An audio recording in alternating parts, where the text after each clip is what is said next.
Hello friends, Mario Cavallo here, and congratulations on your purchase of the beautiful Amari LP16 turntable. This is the quick 10-minute installation setup video. Step by step, it's actually very quick and very easy. I will explain along the way. You receive in your box 4 foam sections with all of these parts in them. I've removed them and arranged them nicely on my location here, next to my amplifier where I install my turntable. This is my turntable that I've taken apart to show you. Okay, so let's go step by step, and I'll explain along the way. First, we begin with the bass.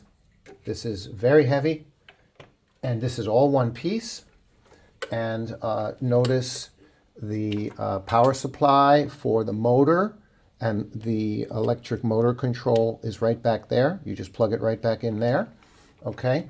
On the bottom, you have, this is the controller for the speed. This is the electronic speed control with the dials at the front. Very simple, very straightforward.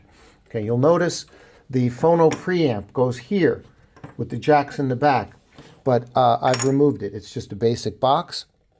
And I removed it because I was comparing it to another preamp. I was doing some testing. But the phono preamp is located right there. Don't worry, I will show that to you in a moment.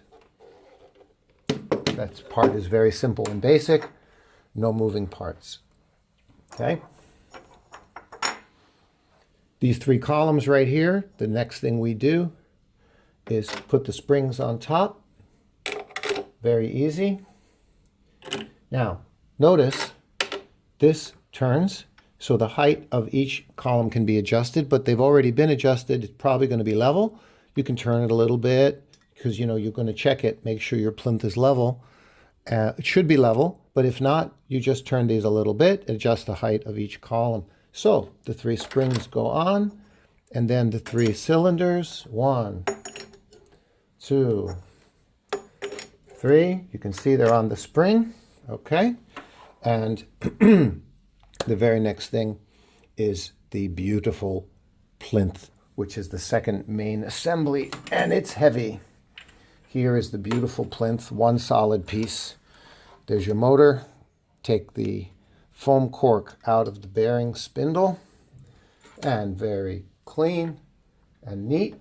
Put it right on top, and it just drops, and wow, what do you see? There we go. Okay?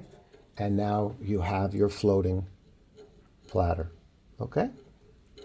Okay. Let's see what's next to tell you. Just put these on top. Don't tighten them too much. Okay, we've removed the foam from the cork from the spindle center. Put about 12 drops of lubricating oil down into the spindle bearings. Right there. All of these things come with the turntable. Okay. Very simply, next you have the sub platter. Here we go. Put it on. Drop it in. Again, everything is floating. It's very interesting. It's so sensitive. It's amazing because you hit your hand on this and nothing skips. This vibrates a little and moves. Nothing skips. It's amazing. Okay, so now remember, this is floating, but also remember that the turntable also has magnetic floating technology around the bearing. So this sub platter and platter assembly also floats. You can see up and down. Okay? Simple thing to put on the belt.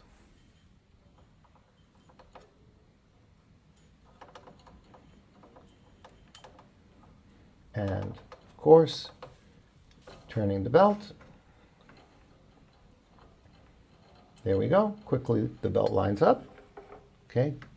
Put these down, but don't tighten them too much. There we go. Right. Next is the main platter. This is your main platter, another work of art, beautiful, 2.6 kilograms, around 5.4 pounds.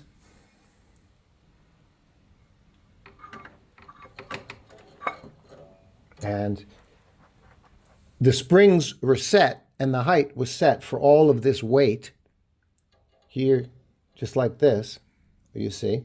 And again,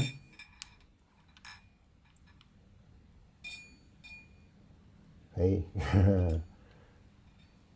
I will wait till I put the pad on. Hold on. Let me put the pad on. Felt pad comes with it.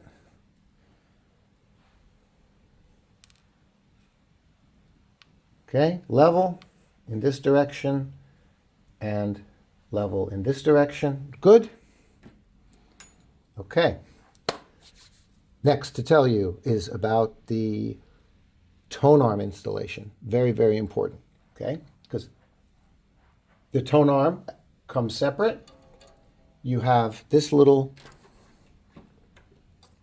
the smallest hex tool.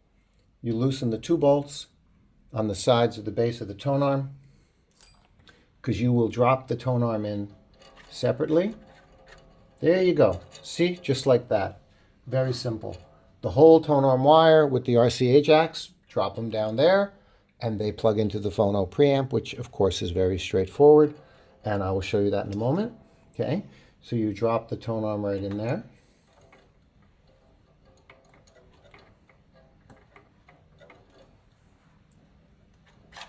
There we go.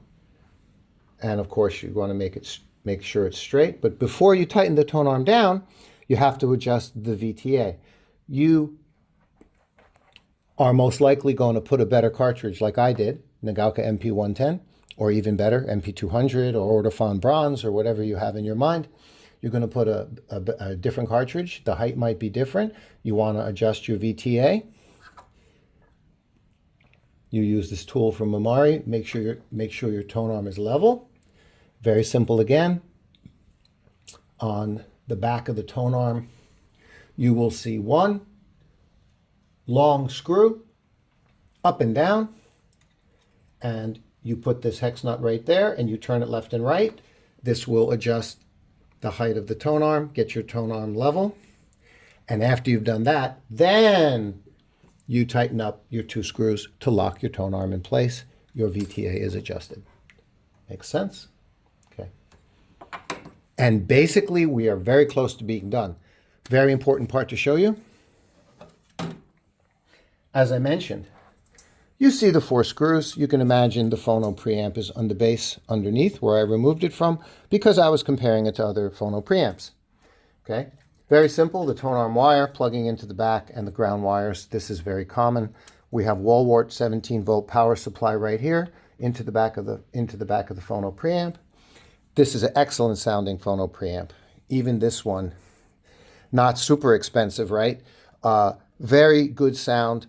I've compared this to the Fozzy X5, which sounds as good as many $500,000 phono preamps. And this, I've got a direct comparison of this phono preamp to the Fozzy X5, and it sounds identical. So, of course, many of you thinking to upgrade your phono preamp to something very expensive, very carefully chosen. But meanwhile, you're starting off with this phono preamp. It is a very, very good sounding phono preamp. Okay. You also have anti-skating and cartridge setup alignment disc. Once again, it's very easy to see around here, around the back of the tone arm, on the side, in the back, right there, there is a screw, and that is the screw for the anti-skating adjustment. It's already been adjusted at the factory. It shouldn't need any more adjustment, but it might, so you can do that.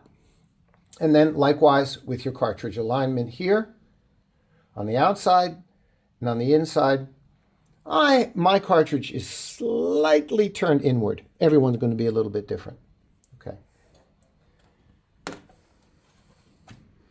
We are set. I forgot to mention one thing. When you put on the plinth, this wire here is for the motor, which you saw on the plinth, and this wire has to be plugged into that plug that was in the back of the base. Very simple. There's a little notch right there. Just line them up, and that wire is plugged in, and also you screw it down. Gentlemen, It's that quick and easy. Next thing you do, power on the front. You see the lights come on for 33 and 45, and then the button on the very front of the servo speed control for the motor. Push the button, and away goes your platter. I don't think I've forgotten anything. Of course, we're always available to answer any further questions. This is a quick, basic, straight setup for the Amari LP16 turntable, and I wish you many, many hours of wonderful listening time enjoying this beautiful, exquisitely made, wonderful turntable. Thank you so much.